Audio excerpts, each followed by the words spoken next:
actually the 4 new metrics that we have. So we also have, of course, the career fitness index, which is sort of a calculated score based on those 3 metrics that we just saw. Before we get on to the next part of this presentation, I wanted to start a discussion with you guys. What is the added value you see in this? And I think Laura and team, you have the most experience with it right now, so you can comment the most on it. So what is the added value on this? And when would you rather, when would you use it? And when would you rather go for the one without the metrics, the report without the metrics? I also have some ideas on this, but I'd like to have you reflect on it. Any ideas? I mean, it's Laura here. I would have to use it in order to answer that better, but I think our team in general would prefer having all of the metrics included, right? Okay. Rather than less, and then we have it as needed for our clients. So we like having as much detail as possible in the report. Yeah. Maybe, I don't know who's, Brian's on the call I see, and Nicole and Colleen, they may have something to add. They've used the report more than I have. Okay.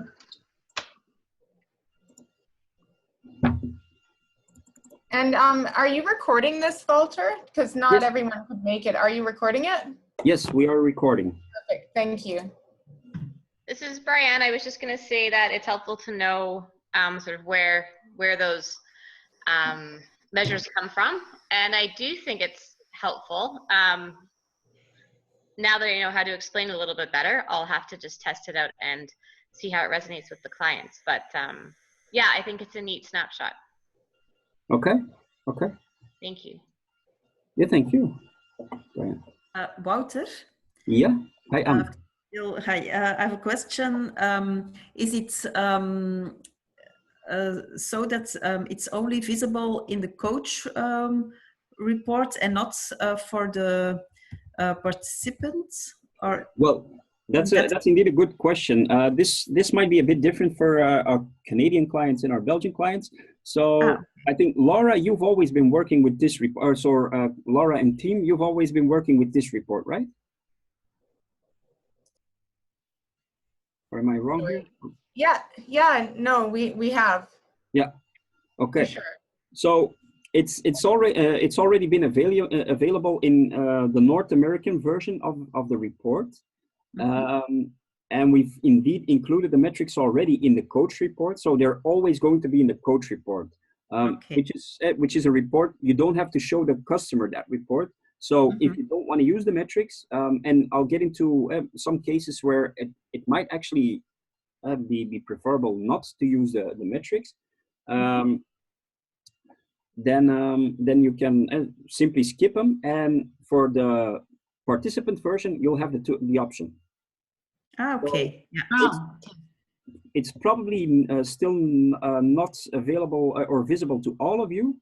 I know Koen is working on it, so we have of course the report and so on, but then he needed to still do some language checks on the Dutch version, on the French version. And what you see always with the French version is, of course, that we run out of space because the texts are so much longer and so on. Yeah. Be careful what you say. So English is a very good bit. That's probably why it's the dominant business language right now, because it's more to the point, it's shorter, and so on. And then the Dutch is a bit longer, and the French is twice as long. And then we run. we're a bit in trouble. So it sounds nicer, but it's not good from an IT or a reporting point of view. If I, sorry to interrupt you, so if I understand what you're saying, you just say that it's now only available in English then for the participants, and not in Dutch and not in French. It should be available. I know that Koen is I haven't checked in the Talento environment, but it was going to be online because he knew that we had this this webinar right now. So it was supposed to be online. I'd have to check okay. myself. I'll do that right away after this call, but it was supposed to be online. So it will be available in French, okay. in Dutch, and in English. But for our Belgian coaches, and so you will have the option to choose between the two. Laura, if you want that option as well, I don't know whether it's already not already possible, but it's easy for us to also enable that for you. So we can just let you choose which reports you use, and then let me get into so one. There's one case where I would think it might be a bit less preferable to use these metrics.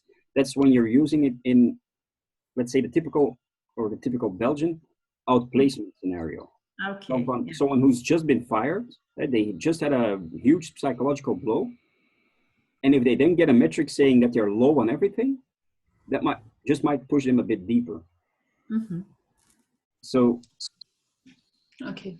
A bit. Yeah, I think for that reason, then we should have both options on our end to choose from. But I think 90% of the time we'll use the more detailed version, knowing us. Well, it's good, but this is something. So in discussions with some of our Belgian coaches, we've already had that some were a bit uncomfortable using it in these scenarios. So I think anyway the way coaching is used, or the reason coaching is used in Belgium and North America is very different. So over here it's a lot because it is obligated by the government that in our place in these outplacement scenarios where people are really down, that they get this right to outplacement, subsidized outplacement, and I think Laura, for you guys, there will be a lot more coaching initiated by the individual themselves, or am I wrong there? Yeah, most of our business is the individuals, but we do some outplacement as well. So we will use it in an outplacement context, but that won't be the majority of our usage. Yeah. Okay. Well, I think if I can add something, I'm from Ormit, so we work with young professionals at the beginning of their career. And I would definitely advise our coaches to use this also, because it's a way also, if it's very low, it's a way to motivate them to take things into hands. So, yeah, indeed, and I would guess, and that in the case of Ormit, with all these young potentials, that the metrics shouldn't be too low. They might be a 5 or a 6, but I wouldn't expect a 2 or a 1 in your coaches. No. Except for not well, it's not the purpose anyway. No. So yeah, otherwise there might be something with the recruitment or something. And if it is the case, then it's a clear wake-up call, because they're clearly supported. So I would still use it then. Yeah, actually, this is more what it was meant for, in these high potential. For you guys, it's young potentials, but still in these high potential settings, that's what it's used for. That's something we see here as well. So the difference between our Belgian students and our North American students, and I have to say I have way more experience with US students than Canadian students, but our US students, first of all, they're very interested in their grades. So they're a bit less interested in the qualitative feedback they get from us, and they always come and ask us for our grades. And also, they're very disappointed if we give them a 14. So there's also a huge difference there. There's this performance-oriented culture where if our students get a 14, they think, "Wow, I almost had a great distinction." And they're most of the time pretty happy if they get a 14 or a 15. Well, a 14, that's really, you've done a lousy job for a lot of these US students. They're very disappointed if we give them a 14 or a 15. Yeah. Do you do anything with this cultural difference? I'm sorry? Do you intend to do anything with this cultural difference?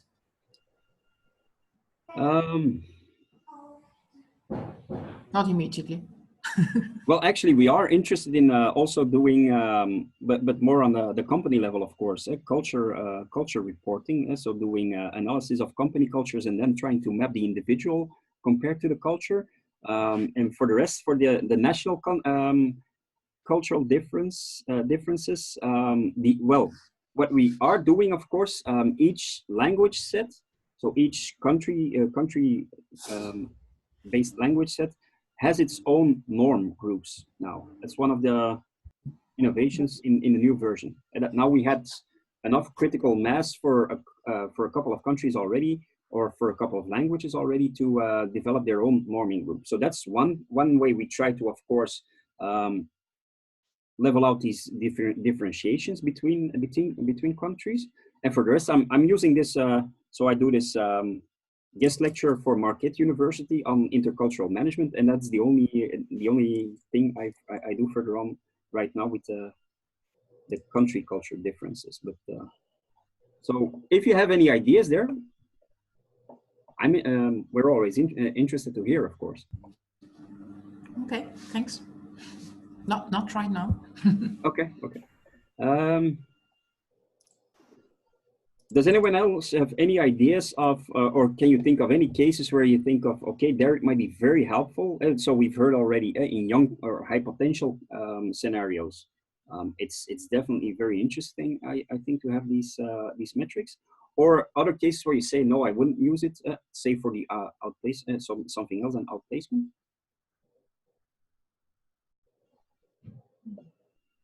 Can I ask something for the group? Is any of you using this also in the context of burnout? Helping people to reorient their career? Personally, no. No, it's too dangerous. Mm-hmm. Me neither. Mm-hmm. Thanks. What I've seen is it was not the intention to use it for a burnout coaching, but based on the scores, I identified there was a risk for burnout, and 2 weeks later she was at home. So it's a very good, the energy stress balance, in my opinion, is a very good indicator to predict burnout. Mm-hmm. In my experience. Mm-hmm. Thank you for sharing this. I have exactly the same experience. And in that case, would you use these metrics? Sorry? Would you, in that case, also use these new metrics? No. It was enough with the old matrices, and because it's very confronting. Yeah. I had people crying during my session. Mm-hmm. I could imagine indeed that the metrics. So, yeah, that would be the reason for me to avoid it in an outplacement scenario. And Françoise, I'm sorry, you are also sharing. So you also had a scenario like this in? Yes, exactly the same scenario. And 2 weeks after, 1 week after, it was then clear for the person why she felt bad, and then she felt into a burnout just after. Wow. Yeah. And did it help her achieve her assessment? Yeah. Did it help that person achieve some insight into? Yeah. For sure. Yes. Okay. Yes. So there was some. We had to speak. We spoke. Then it was a real coaching. We had to speak about the professional objective, the values, and why this person felt bad. And then we spoke about this new professional objective and say, okay, what do you want to do in your career? And this person, it was a great experience, because this person then spoke to his boss. Explained the situation. His boss gave him another position within the company. Okay. But he wanted to become an entrepreneur, and therefore, after 6 months or 1 year, he developed his own project and left the company afterwards. But it was known within the company he was working for. Okay, but then they have a positive relationship with one of their alumni instead of. Yes. Yes. Okay. Well. I'm glad we're recording this, so we might contact you afterwards for this, Anne-Françoise, whether we can use this as a testimonial or a case study. That's with pleasure. Well, really, nice case, because it turned out well. That was indeed a reason for me to suggest. Yes, Dirk? No. I was going to say, I would think that in case of a burnout, you would wait a while before starting with it, so that the person. Actually, we've done some consulting on this for Dirk at Daoust. So we did some consulting on how to on structuring the outplacement process and how to use the career coach in the outplacement process.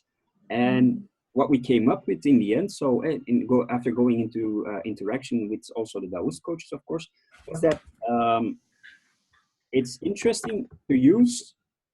So in an outplacement context, it's interesting to use only the energy stress balance tests beforehand. If that's okay, then you can do the rest. And I think Leslie also talks about this. And so we've also always used this before also in the training, and that we have seen quite a few cases where the values were all low, and you only saw that stability, for instance, was very high, and work-life balance was high, and all the rest was low. But then you also saw that the energy stress balance was very low.